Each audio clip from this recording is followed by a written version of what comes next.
ما اقدرش ابدا اجيب اي حاجه جديده وما اجربهاش معاكم. بس قبل ما اوريكم انا جبت ايه، فالمنظر الغريب اللي انا فيه ده ليه اسبابه على فكره، اذا كان الطرحه ولا الشال. الشال بصراحه عشان سقعانه وما قدرتش اشيله عشان اصور، فقلت هصور بيه.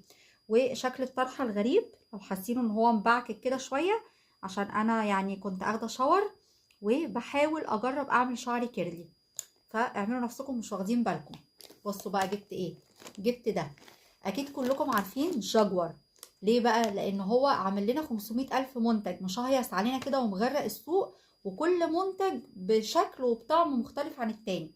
بس المفاجأة بالنسبة لي ان هو زي ما عامل منتجات كتير قوي كلها بأطعام حادقة، عامل لنا كمان طعم مسكر عشان نحلي بطعم الكراميل. يا ترى حلو يا ترى وحش؟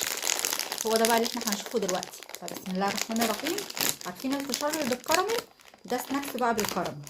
بصوا شكله، ده شكله كده. بصوا اهو، استنوا اهو، ده الشكل بتاعه كده شبه الفشار شويه. بسم الله الرحمن الرحيم.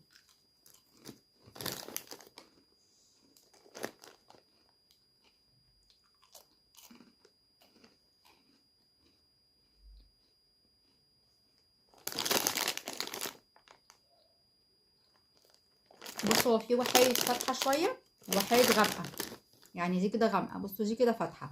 الغامقه دي اعتقد هتبقى مسكره اكتر عشان عليها كراميل اكتر. استنوا ندوق واحده من الغامقه كده.